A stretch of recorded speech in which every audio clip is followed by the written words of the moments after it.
Some love stories begin with a first glance. Others with a first kiss. Nevada's began with ashes. The morning sun hadn't yet touched the Seoul skyline when she stood before the ruins of her parents' dream, Café Noir, the small corner sanctuary her late mother had poured her soul into, now a blackened skeleton of what it once was. The espresso machine her father saved 3 years to buy lay twisted and scorched. The vintage furniture shipped from her grandmother's house in Atlanta, destroyed. The walls that once smelled of cinnamon and fresh bread now reeked of gasoline and malice. And in the center of it all, like a calling card from hell itself, was a single white business card with embossed gold lettering, Lee Jae-suk. Nevada's hands trembled as she picked it up, not from fear, but from rage so pure it burned hotter than the flames that had consumed her world. She knew that name. Everyone in this part of Seoul knew that name. The heir to the Lee crime syndicate. The man they whispered about in hushed tones. The monster who smiled like an angel while signing death warrants. He wanted to break her. He had no idea who he was dealing with. Let me take you back 6 months before the fire, before the darkness. Nevada Carter was 26 years old and fighting a war on 2 fronts. One against grief, and one against a city that didn't want her to succeed. She'd moved to Seoul 3 years ago after her mother's death, determined to honor the woman who'd raised her to be fearless. Her father, a jazz musician who'd fallen in love with a Korean woman during a tour in the 80s, had left her the cafe in his will. It was all she had left of them both. The cafe sat on a street corner in Yongsan-gu, squeezed between a traditional tea house and a high-end boutique that charged more for a scarf than Nevada made in a week. She'd painted the walls herself, a deep burgundy that made the space feel warm and intimate.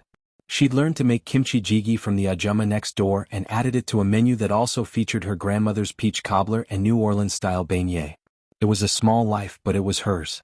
She worked 16-hour days, serving business people their morning coffee and students their late-night study fuel. Her Korean was decent but accented, and she'd grown used to the stares, a black woman in a neighborhood that wasn't quite ready for her. But she smiled through the microaggressions, learned to bow at just the right angle and slowly, painfully built a loyal customer base.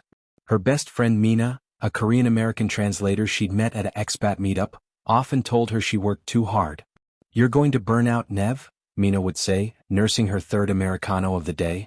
"I'll rest when I'm successful," Nevada would reply, wiping down tables that were already clean. She didn't date. Didn't have time. Didn't have the energy to explain her existence to men who either fetishized her or found her threatening. She'd had a few encounters, brief, unfulfilling things that left her feeling more alone than before. At night, in the small apartment above the cafe, she'd lie awake and wonder if this was all there was. Or survive. Repeat. She didn't know that her life was about to intersect with a man who would make her question everything she thought she knew about desire, danger, and her own capacity for darkness. The trouble started with a developer named Kim Sang-woo, a middle-aged man with slicked back hair and a smile that never reached his eyes. He began visiting the cafe every Thursday, always ordering the same thing, black coffee, no sugar, and always leaving a business card. "This neighborhood is changing, Miss Carter," he'd say in perfect English, his tone friendly but his eyes calculating. "Old buildings like this, they're obstacles to progress. I represent investors who would pay you very well for this property." "It's not for sale," Nevada would reply, the same answer every time. "Everything is for sale," he'd counter. "It's just a matter of price." She'd learned to ignore him, to treat his visits like a mild annoyance rather than a threat.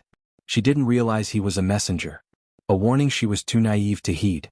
The last time she saw him, 2 weeks before the fire, his smile had vanished. "You're making powerful people unhappy, Miss Carter. In Korea there's a saying, the nail that sticks out gets hammered down." He'd leaned close, his breath coffee sour. "You should learn to bend before you break." That night, Nevada had locked up the cafe and felt it for the first time, a crawling sensation between her shoulder blades, like she was being watched. She turned, scanning the street, but saw only the usual evening crowd. Still, something felt wrong. The air felt heavier. The shadows seemed darker. "Before we continue, I have to ask you something. Have you ever felt like you were being watched? Like your life was about to change and you didn't even know it? Tell me in the comments. And if you're new here, hit that subscribe button because this story is about to get intense." The fire came on a Tuesday night. Nevada had been upstairs, finally allowing herself an hour of rest, when the smoke alarm started screaming. By the time she made it down the stairs, coughing and stumbling, the cafe was already engulfed. Flames licked up the walls she'd painted with her own hands, devouring her parents' memory like a hungry beast. The firefighters came. The police asked questions. And Nevada stood on the street in her pajamas and a borrowed blanket, watching everything she'd built turn to smoke and ash. They called it faulty wiring. An accident. But Nevada knew better the moment she found that business card in the ruins the next morning, somehow pristine and untouched among the destruction. Lee Jae-suk. She'd heard the stories. Everyone had. The youngest son of the Lee family, trained since childhood to be ruthless, groomed to take over the syndicate that controlled half of Seoul's underground economy. Import, export, real estate, protection. If money changed hands in this city, the Lees took their cut. But Jae-suk was different from his father, they said. Colder. More calculating. Where Lee Taeyong ruled with booming voice and violent displays, his son ruled with surgical precision and a smile that promised pain. He was 32 years old and had never lost a negotiation. Never shown mercy. Never revealed weakness. And apparently he wanted her gone. Nevada spent 3 days planning her confrontation. 3 days letting her rage crystallize into something sharp and purposeful. Mina begged her not to go. Nev, these people are dangerous. They're not playing games. Let it go. Start over somewhere else. But Nevada couldn't let it go. Wouldn't. This man had burned her parents' legacy, had destroyed the only piece of them she had left. If she let this slide, what did that make her? So on a Friday afternoon, while insurance adjusters picked through the rubble of her life, Nevada Carter did something incredibly brave or incredibly stupid. She walked into the Lee Tower in Gangnam, took the private elevator to the penthouse floor, and demanded to see the man who destroyed her world. The building was everything she expected, all marble floors and modern art, wealth displayed with the subtlety of a shout. Security tried to stop her at reception, but she'd come prepared. She'd filled a box with the ruined goods from her café, charred coffee beans, melted metal, scorched wood, and she was going to return them to their rightful owner.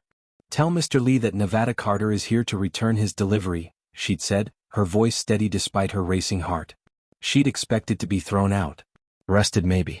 Instead, after a flurry of phone calls and concerned glances, she was escorted to the top floor. The office was a study in contradictions. Traditional Korean art on walls of floor-to-ceiling glass. A massive desk of dark wood positioned before windows that overlooked the entire city.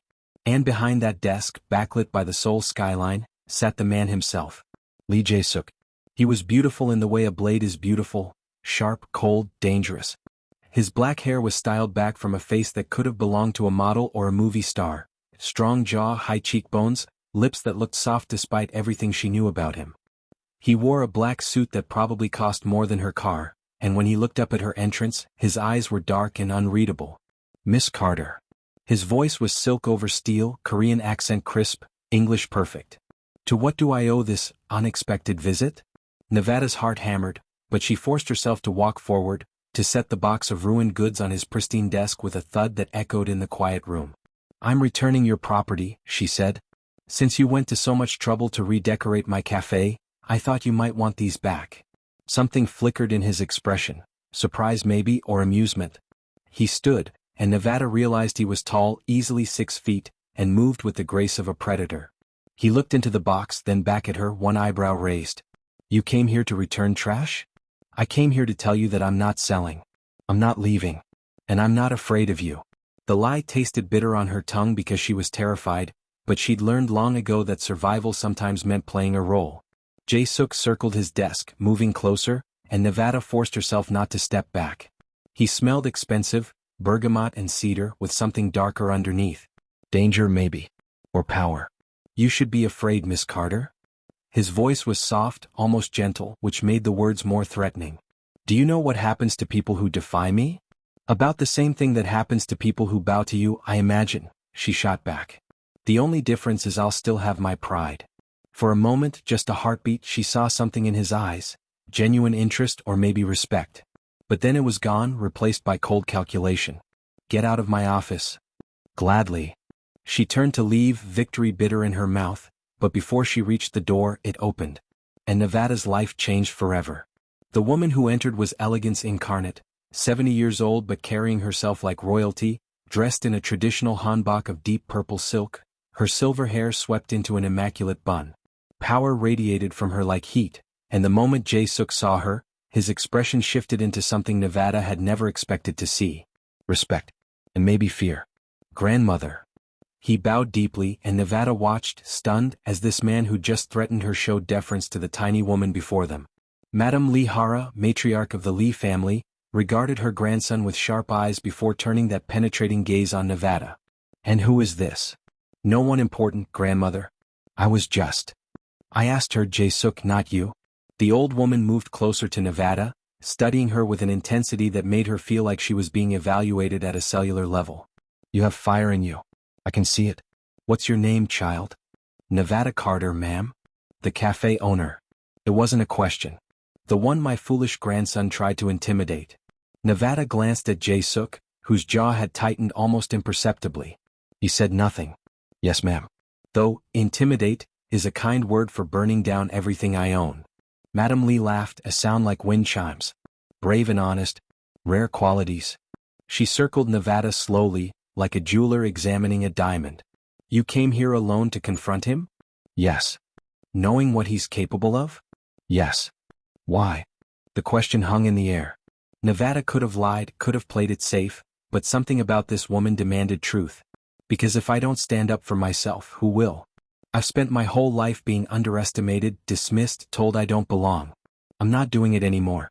Not even for him." Silence. Then Madame Lee smiled, and it was like the sun breaking through clouds. "Jae-suk, I found your bride." The words landed like a bomb. "Grandmother, no." "Excuse me?" Nevada interjected. Madame Lee waved away their protests like she was shooing flies. "You need a wife to satisfy the board's concerns about stability. She needs protection and resources." "It's perfect." "That's insane," Nevada said. "That's not happening," Jae-suk said at the same time. The old woman's expression hardened, and suddenly Nevada understood why this family ruled Seoul's underworld.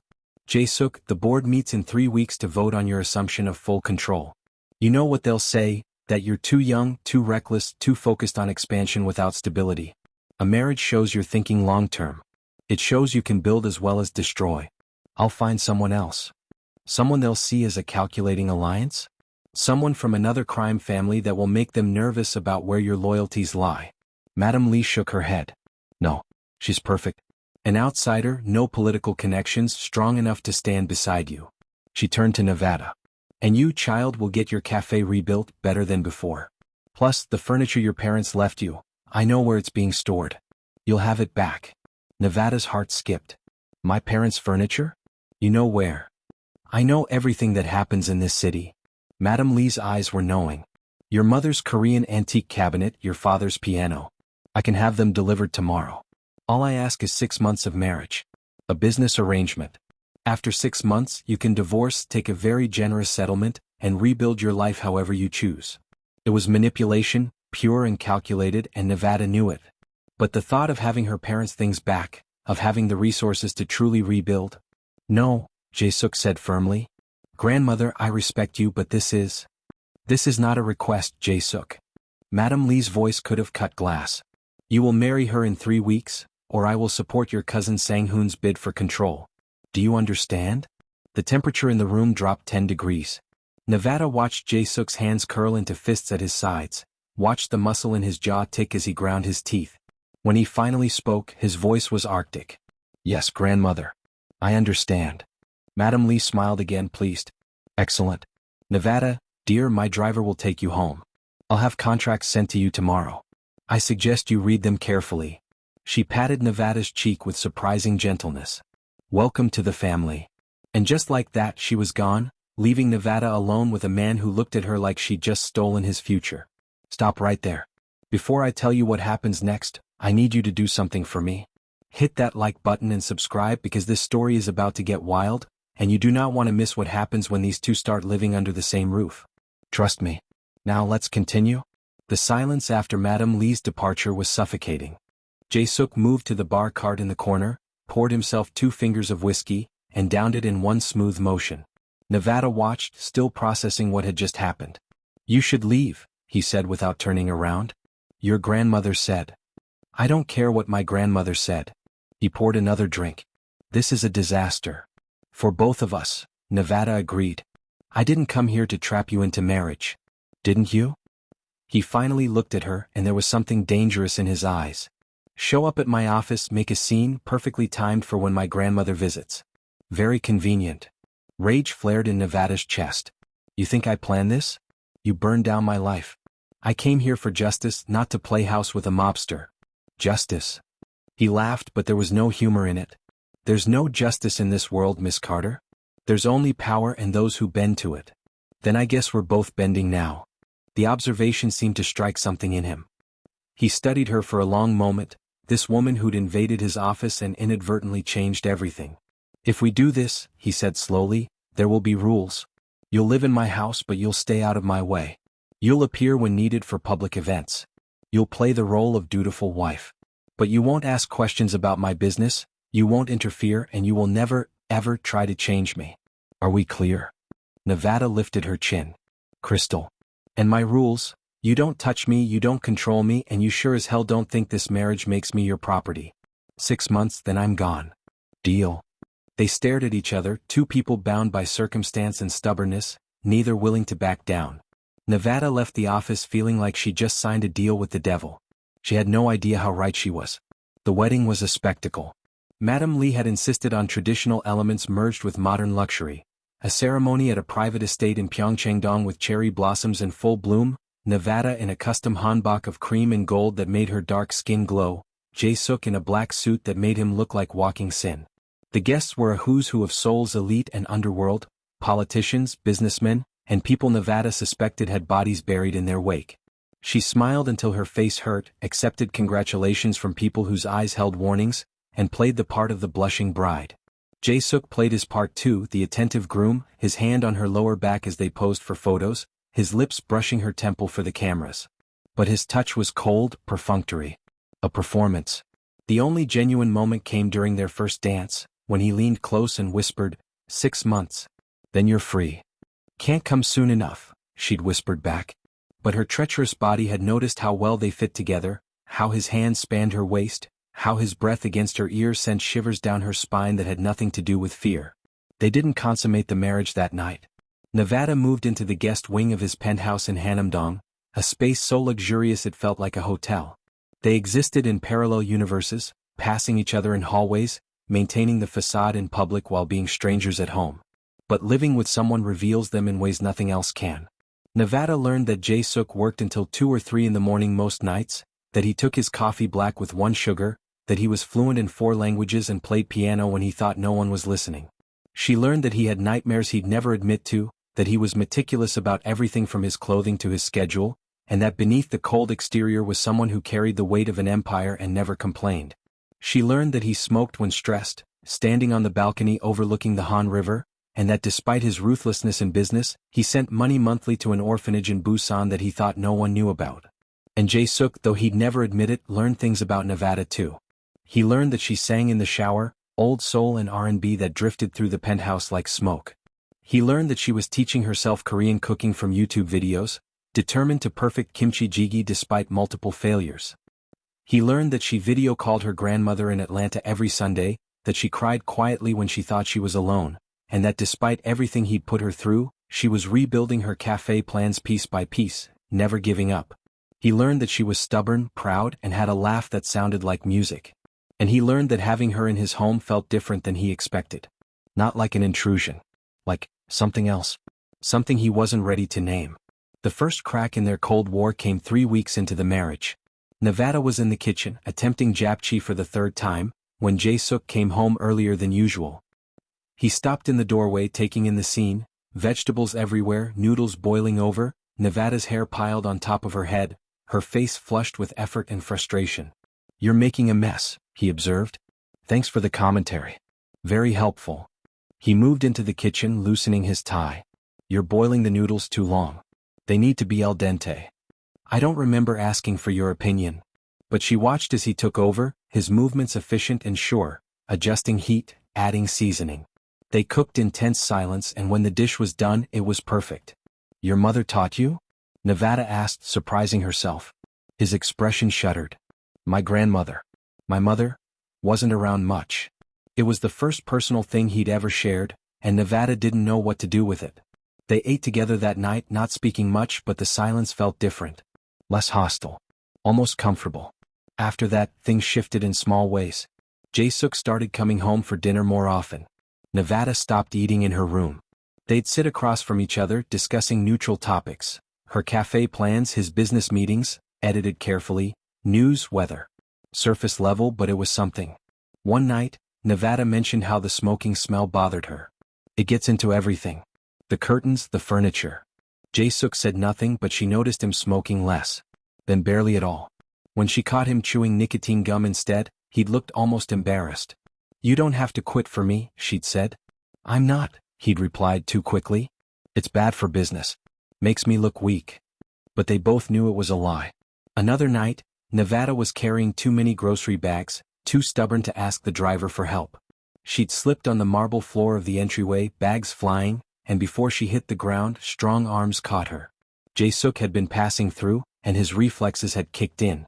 For a moment they were frozen, Nevada against his chest, his arms around her, both their hearts racing. "Careful," he'd said, his voice rough. "Thanks," she'd whispered. He'd helped her up, gathered the groceries, and disappeared to his office. But Nevada had stood in that entryway for 5 full minutes, her skin still tingling where he'd touched her, her mind replaying the concern she'd seen flash through his eyes. Quick question for all of you watching. When did you realize you had feelings for someone you weren't supposed to? Was it a big moment or lots of small ones? Drop your story in the comments. I love reading them. The night everything changed started innocently enough. Nevada had met her friend Park Jimin for coffee, a friend from her early days in Seoul, a dance instructor who'd helped her navigate the city when she'd first arrived. They'd laughed, caught up, hugged goodbye like friends do. She didn't know that Jae-suk's security team reported everything. She didn't know that he'd been in a meeting with important syndicate members when he got the message. Mrs. Lee met with Park Jimin. Physical contact observed. She didn't know that he'd excused himself, driven across the city, and arrived at her friend's studio 30 minutes after she'd left. She didn't know any of this until Jimin called her, voice shaking, to tell her a man had threatened to break every bone in his body if he ever touched her again. Nevada had been furious, terrified for her friend. And something else she didn't want to examine. She'd confronted Jae-suk in his office, storming past his secretary without knocking. "What the hell is wrong with you?" He'd looked up from his paperwork, expression unreadable. "You'll need to be more specific." "Jimin, you threatened him?" "He's my friend. He's a man who put his hands on you." We hugged. "It's called normal human interaction." Jae-suk stood, moving around his desk with that predatory grace. "You're my wife. For 6 months. For show. This isn't real. It's real enough that you live in my house, wear my ring, and carry my name. That means something in my world. I don't give a damn about your world. Then you should start." He was close now, too close, his eyes blazing. "Because you're in it whether you like it or not. And in my world, what's mine stays mine. I'm not yours." The words hung between them, and something in Jae-suk's expression shifted. Something raw and hungry that made Nevada's breath catch. "Aren't you?" His voice had gone quiet, dangerous. "Then why does it make me insane to think of another man touching you? Why do I check the security reports to make sure you got home safe? Why do I?" He stopped himself, jaw clenching. Nevada's heart was pounding. "Why do you what?" "Nothing. Forget it." "No. Say it." "Why do I think about you constantly?" The confession came out harsh, angry. "Why can't I focus in meetings because I'm wondering what you're doing? Why did I quit smoking because you mentioned it once? Why does this fake marriage feel more real than anything in my life?" The air between them crackled with electricity. Nevada knew she should step back, should run, should do anything except what she did next. "It scares me too," she whispered. Jae-suk's control shattered. His hand came up to cup her face, thumb brushing her cheekbone, and Nevada leaned into it without thinking. They stared at each other, balanced on a knife's edge. "I'm not a good man, Nevada. I know. I've done things that would horrify you. I know. I don't know how to be what you deserve." "Then don't be. Just be yourself." He kissed her. It wasn't gentle. It was weeks of tension exploding, months of denial crumbling, need they'd both tried to ignore consuming them like wildfire. His hands tangled in her hair, her arms wrapped around his neck, and they kissed like they were drowning and each other was air. When they finally broke apart, both breathing hard, Jae-suk rested his forehead against hers. "This is a bad idea." "Terrible," Nevada agreed. "We should stop." "Probably." Neither of them moved. That night, lines blurred. Walls came down. And Nevada learned that beneath Lee Jae-suk's cold exterior was a man who touched her like she was precious, who whispered her name like a prayer, who showed her a passion she'd never experienced before. But the next morning brought complications. Nevada woke in Jae-suk's bed, sunlight streaming through floor-to-ceiling windows, her body deliciously sore and her mind racing. She was alone, Jae-suk already gone to work, probably fleeing before things got awkward. She should regret it. Should pull back, reinforce boundaries, remember this was temporary. But she couldn't regret something that had felt so right. The problem was that Jae-suk clearly could. He avoided her for 3 days, working late, leaving early, communicating through text messages and his secretary. It was like he'd rebuilt his walls overnight, twice as high and 3 times as thick. Nevada, never one to let things fester, decided to force a confrontation. She showed up at his office unannounced, wearing the black dress that he'd once stared at a beat too long, determination in every step. His secretary, Miss Yuna, a beautiful woman with perfect hair and a cold smile, tried to stop her. "Mr. Lee is in a meeting?" "Then I'll wait. He doesn't like to be disturbed. He'll make an exception for his wife." Nevada pushed past into Jae-suk's office and stopped cold. He was there, leaning against his desk, and Miss Yuna was standing far too close, her hand on his arm, her expression intimate in a way that made Nevada's blood boil. They both turned at her entrance. Jae-suk's expression flickered, surprise, then something that might have been guilt, before settling into cold neutrality. "Nevada. I wasn't expecting you." "Clearly." She looked pointedly at Miss Yuna's hand, still touching him. "Am I interrupting something?" Miss Yuna was just leaving, Nevada finished. "Weren't you Miss Yuna?" The secretary's smile was sharp. "Of course, Mrs. Lee. I'll just finish that report we were discussing." She left slowly, deliberately, and Nevada waited until the door closed before rounding on Jae-suk. "Really? Your secretary?" "Nothing happened. Her hand was on you. She was making a point during a discussion about." "I don't care what the discussion was about." Nevada's voice rose despite her attempts at control. 3 days, Jae-suk. You avoided me for 3 days after." She couldn't finish the sentence. "After we made a mistake," he finished coldly. The words hit like a slap. "A mistake?" "Yes. We crossed a line that should have stayed intact. This arrangement is temporary. Getting emotionally involved is what? Human? Real?" Nevada laughed bitterly. "God forbid the great Lee Jae-suk actually feel something." "I feel plenty," he snapped. "That's the problem." "Then why are you pushing me away?" "Because this can't work." He was suddenly standing, moving toward her, control cracking. "You think you know me? You don't. You don't know what I do, what I'm capable of, the things I've ordered done. You're light, Nevada. You're good. And I'm—" "You're a man," Nevada interrupted. "A complicated, damaged, beautiful man who's trying so hard to be the monster everyone expects that he's forgotten he's allowed to be human. You don't understand? Then explain it to me." "I can't. Because the moment you really see me, really understand what I am, you'll run." "And he stopped himself again, jaw working. "You what?" Jae-suk closed his eyes, and when he opened them again, Nevada saw something in them she'd never seen before. Vulnerability. "I can't let you go," he whispered. 6 months is up in 2 weeks and I can't let you go." The confession hung between them, raw and honest. Nevada moved closer, reached up to cup his face the way he'd done to her. "Then don't." "I don't share, Nevada. If we do this, if we make this real, you're mine. No divorce in 2 weeks. No exit strategy. Mine." There was possession in his voice, but also something else. A plea. A question. "I don't share either," Nevada replied. "Which means Miss Yuna's hand on your arm needs to never happen again. And you need to stop running every time things get real." "I've never done this before." "Done what?" "Cared about someone more than I care about power." Nevada's heart clenched. "Jae-suk. I'm bad at this. At feelings. At being a person instead of a weapon. I'll probably hurt you." "Then hurt me," Nevada said. "But stop pretending you don't care. Stop hiding behind your reputation and your walls and your fear. I'm not asking you to be perfect. I'm asking you to be honest." For a long moment, Jae-suk just looked at her. Then he kissed her, soft and sweet and completely at odds with his dangerous reputation. "No divorce," he murmured against her lips. "No divorce," she agreed. "And no more visiting my office without calling first. I don't share, remember? Not even with your attempts to make me jealous." Nevada pulled back, caught. "How did you?" "I know you, Nevada. Better than you think." His smile was genuine, transforming his face into something breathtaking. But just so we're clear, it worked. I wanted to throw Miss Yuna out a window. Nevada laughed despite herself. You're insane. About you? Yes. He kissed her again, deeper this time. Come home with me. Now. You have meetings? I'm the boss.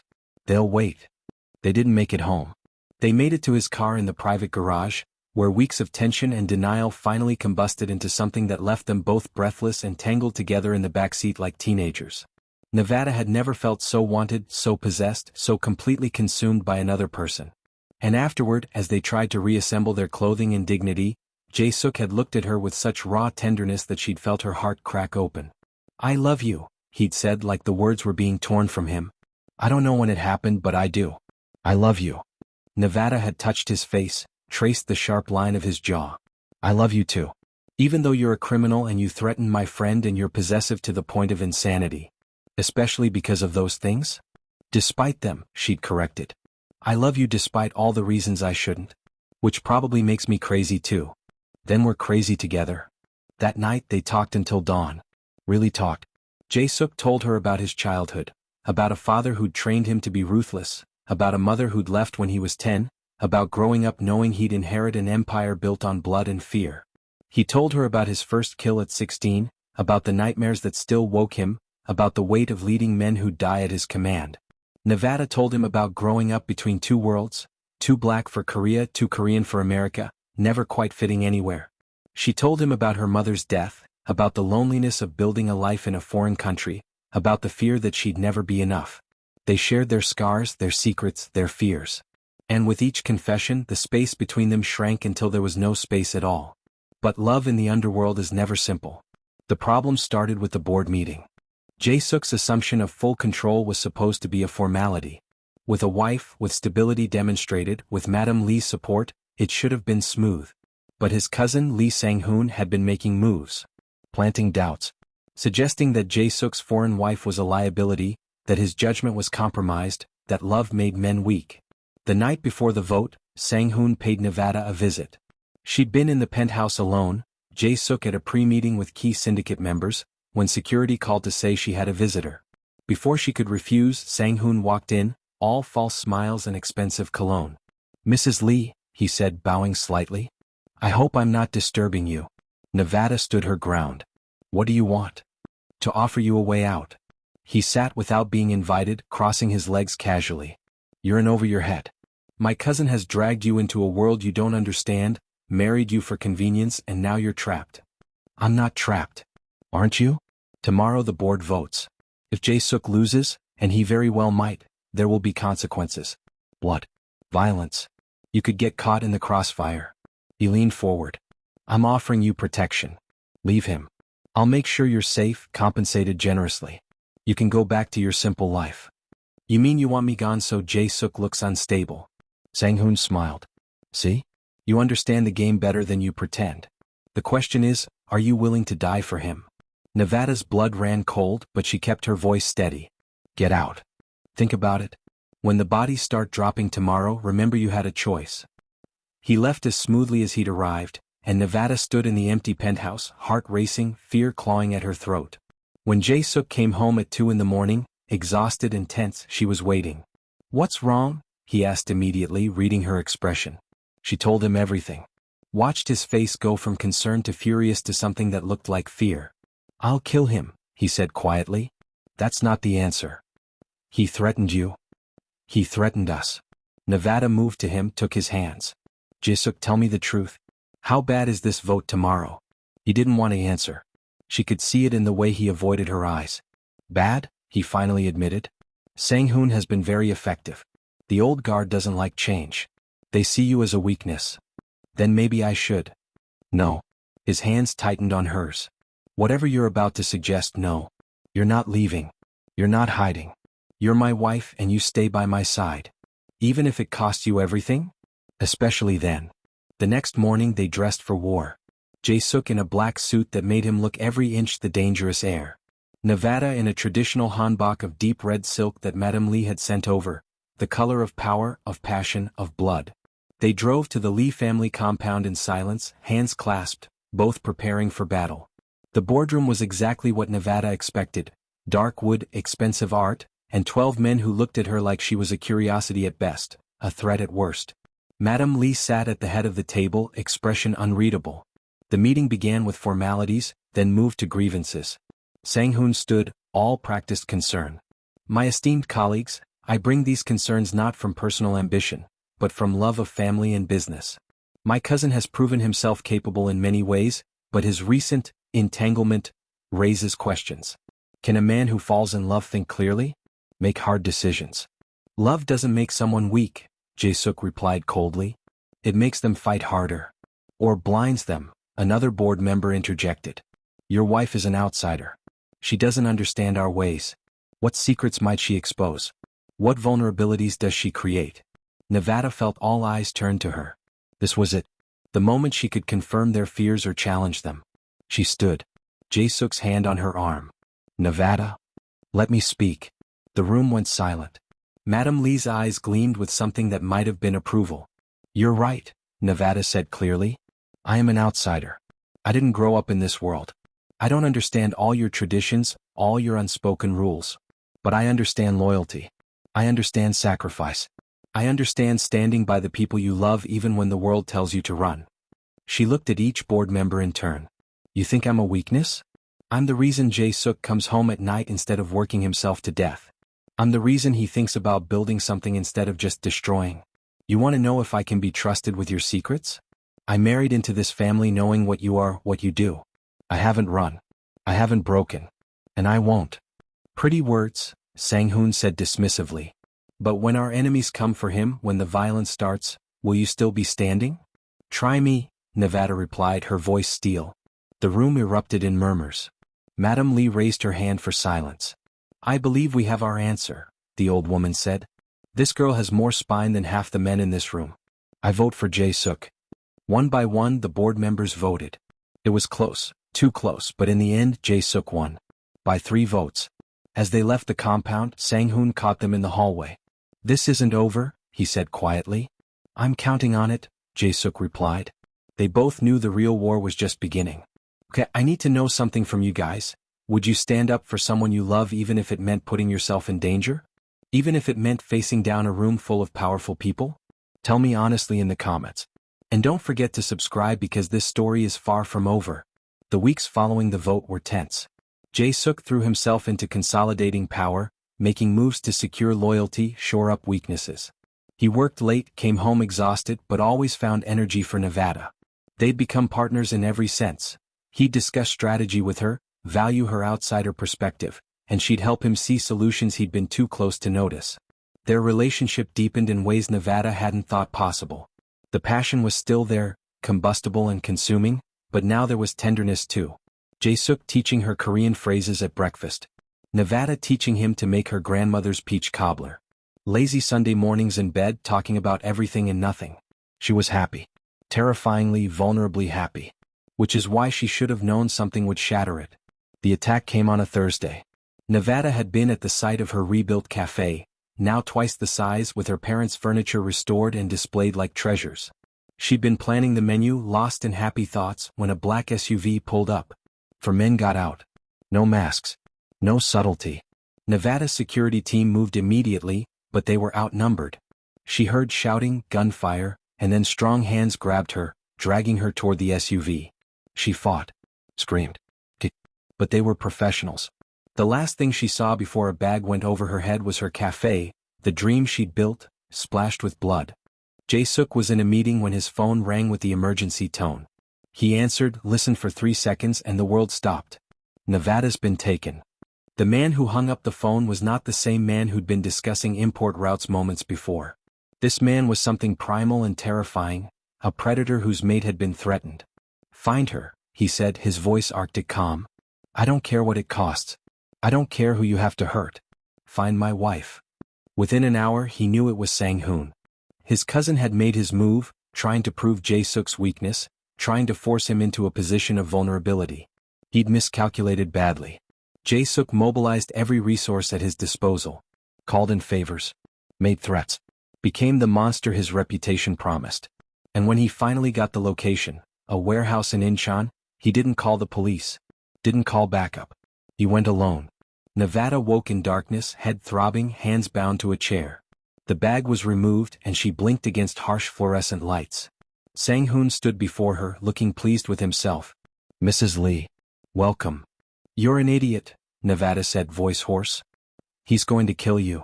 He's going to try. But first he's going to beg. He's going to offer me everything. And when he does, everyone will see what I've been saying all along. Love makes you weak. You don't know him at all. I've known him his whole life. Then you should be more afraid." Footsteps echoed in the warehouse. Sang-hoon smiled, gestured to his men to take positions. The door exploded inward. Jae-suk walked through like an avenging angel, gun in hand, eyes dead calm. He surveyed the room, 5 men all armed, Nevada bound in the center, and didn't hesitate. "Let her go." "Drop your weapon first," Sang-hoon called. "No. I have 5 guns pointed at you. And I only need 1 bullet." Jae-suk's aim never wavered from Sang-hoon's head. Now. You'd die for her?" "Without hesitation. But you'll die first." Nevada watched, heart in her throat, as the standoff stretched. She could see the calculation in Sang-hoon's eyes, see him realize he'd underestimated the depth of Jae-suk's commitment. "You're insane," Sang-hoon said. "About her?" "Yes. It happened fast." Sang-hoon moved for Nevada, perhaps thinking he could use her as a shield. Jae-suk fired. The bullet took Sang-hoon in the shoulder, spinning him away. Chaos erupted, gunfire, shouting, but Jae-suk moved through it like water, taking down 2 men before they could react, using their confusion against them. He reached Nevada, cut her bonds with a knife that appeared from nowhere, pulled her behind an overturned table. "Can you run?" he asked, checking her for injuries. "Yes." "Then run. I'll cover you. I'm not leaving you." "Nevada?" "No. We leave together or not at all." Something flashed in his eyes. Fear, love, exasperation. "You're impossible. You love it." "I really do." He kissed her hard and fast, then grabbed her hand. "Stay low. Stay behind me. And when I say run, you run." They made it to the door under covering fire from Jae-suk, but Sang-hoon, wounded and furious, appeared in their path, gun raised. "You ruined everything," he snarled. "You did that yourself," Jae-suk replied, pushing Nevada behind him. "If I can't have it, neither can you." Sang-hoon's gun swung toward Nevada. Jae-suk moved without thinking, putting himself between the bullet and his wife. The shot rang out. Jae-suk staggered. Nevada screamed. But the bullet had only grazed him, tearing through his jacket and cutting across his ribs. He raised his own gun, aimed with the precision of a man who'd been trained since childhood, and fired. Sang-hoon went down. Sirens wailed in the distance. Backup arriving. Too late for the fight, but in time for the cleanup. Jae-suk pulled Nevada outside into fresh air and fading sunlight. She was shaking, adrenaline crashing, and he held her like she was the only thing keeping him standing. "You're hurt," she sobbed. "I'm fine. You almost died." "So did you." He cupped her face, forced her to look at him. "Nevada, listen to me. This is my world. This is what being with me means. Danger. Violence. Fear. If you want out, I'll understand. I'll make sure you're safe, set up somewhere far from here, give you anything you need." "Stop talking." Nevada kissed him, tasted copper and salt and love. "I'm not going anywhere. You hear me? This is my world too now. Our world. And I'm not running. Even after this? Especially after this. You took a bullet for me. I'd take 1,000. Let's try to avoid that." He laughed, wincing, and pulled her close. "Deal." Police cars pulled up, Madame Lee's private security team following. The old woman herself emerged from a town car, took in the scene and nodded once. "Clean this up," she ordered her men. Then to Jae-suk and Nevada, "Go home. Rest. Tomorrow we rebuild." Because that's what they did. They survived. They rebuilt. They endured. The aftermath was complicated. Sang-hoon survived, but his bid for power was over. He was exiled, sent to manage operations in Southeast Asia, far from Seoul, far from the family. A mercy some said Jae-suk should have denied.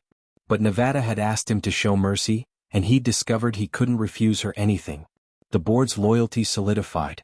They'd seen their leader risk everything for his wife, had seen that love didn't make him weak, it made him fight harder, think smarter, value what mattered. Miss Yuna quietly resigned, taking a position at a rival company. Nevada never asked what Jae-suk said to her. Some things were better left unknown. The café opened to huge success. Nevada's fusion menu, Korean soul food she called it, became a sensation. Food bloggers raved. Customers lined up. It was everything she dreamed of and more. But the best moments were still the quiet ones. Jae-suk coming home to find her testing new recipes, stealing tastes and offering opinions. Nevada attending syndicate dinners, charming business partners while subtly gathering intelligence Jae-suk could use. Lazy Sundays where they'd stay in bed until noon, talking about dreams and fears in the future. 6 months after the kidnapping they renewed their vows. Not the business arrangement Madame Lee had orchestrated. A real wedding. Small, intimate, just family and close friends. Nevada in a white dress that made Jae-suk's breath catch. Jae-suk in a suit that made Nevada's heart race. They wrote their own vows. "I promise to choose you every day," Jae-suk said, voice steady despite the emotion in his eyes. "To protect you, challenge you and love you through every storm. You've made me believe in redemption, in second chances, in the possibility that even someone like me can deserve someone like you." Nevada's tears flowed freely. "I promise to stand by you in the darkness and the light. To be your partner, your conscience, your home. You've shown me that love isn't about finding someone perfect. It's about finding someone perfectly imperfect for you. And you are perfectly imperfect for me." They kissed as husband and wife, for real this time, no pretense, no facade, and the small gathering erupted in applause. At the reception Madame Lee pulled Nevada aside. "You know," the old woman said thoughtfully, "when I first met you I thought you'd be good for business. A stabilizing influence. I had no idea you'd be good for his soul." "He's good for mine too," Nevada replied. "Yes, I can see that." Madame Lee patted her hand. "Love in our world is rare. Dangerous. But when you find it you hold on. No matter what." "I plan to." "Good. Now when can I expect great-grandchildren?" Nevada laughed, blushing. "One thing at a time, grandmother." The title had slipped out naturally and Madame Lee's eyes softened. "Yes," she said quietly. "One thing at a time." Later, as the party wound down, Jae-suk and Nevada stood on the terrace overlooking the Han River. The city sparkled below them, full of life and possibility. "Do you ever regret it?" Jae-suk asked, pulling her close. "The fire, the forced marriage, all of it?" Nevada thought about that day in his office, angry and defiant, with no idea her life was about to change forever. Thought about the fear, the danger, the nights she'd cried herself to sleep. Thought about the love that had grown in the darkness, stubborn and strong. "Not for a second," she said honestly. "You? I burned down your café to break you," he said, voice rough with regret. "Instead you broke me. Shattered every wall I'd built, every defense I had. You made me feel again. Made me want more than just power and control. And do you regret that?" He turned her in his arms, looked down at her with eyes that held everything: love, desire, devotion. "It's the best thing that ever happened to me." They kissed under the Seoul stars, two people who'd found each other in the chaos, who'd chosen each other despite every reason not to, who'd built something real from the ashes of a forced arrangement. A year later, Nevada stood in their penthouse, hand on her still flat stomach, trying to figure out how to tell Jae-suk he was going to be a father. She just worked up the courage when he walked in, stopped dead and stared at her. "You're pregnant," he said flatly. Nevada gaped. "How did you? I just found out this morning." "You have a glow. And you've been avoiding coffee. And you touched your stomach 3 times in the last minute." He moved closer, wonder breaking through his usual composure. "We're having a baby?" "We're having a baby." For a moment Jae-suk just stood there processing. Then he swept her into his arms, careful and gentle, and Nevada felt him shake slightly. "I'm going to be a father," he whispered against her hair. "The most overprotective father in Seoul," Nevada teased. "Damn right." He pulled back, cupped her face. "I love you. So much it terrifies me sometimes. I love you too. Even though you're a dangerous, possessive, reformed criminal with control issues. Reformed is generous. I'm feeling generous."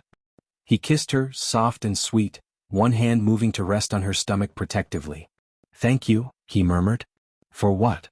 "For not running. For choosing me. For giving me a family I never thought I'd deserve. You deserve it, Jae-suk. You deserve all of it." And as they stood there wrapped in each other, the city glittering below and their future stretching ahead, Nevada thought about how strange life was. How a tragedy could lead to a blessing. How being forced into a marriage could result in a love story for the ages. Some stories start with a choice. Theirs started with ashes. But they'd built something beautiful from the ruins. Something lasting. Something real. And that, Nevada thought, was the best revenge against the man who tried to break her. She'd found love in the darkness. She'd found home in the heart of a monster. And she'd never been happier. Years later, their daughter, a beautiful girl with Jae-suk's eyes and Nevada's smile, would ask how mommy and daddy met. And Nevada would smile, exchange a glance with her husband and say, "It's complicated, baby. Tell me anyway," their daughter would insist. Jae-suk would pull them both close and begin, "Once upon a time, there was a brave woman who owned a café, and a not very nice man who made a terrible mistake." And Nevada would add, "But sometimes the worst mistakes lead to the best love stories." Their daughter would wrinkle her nose. "That's weird." "Life is weird, sweetheart," Nevada would reply. "But it's also beautiful." And as Jae-suk kissed his wife's temple and their daughter giggled, Nevada knew it was true. From ashes they'd built a dynasty. From hatred they'd built love. From darkness they'd built light. And it all started the day Nevada Carter walked into Lee Jae-suk's office and refused to be broken. Thank you for watching Mafia Love Story, where every heartbeat hides a secret and every choice changes everything.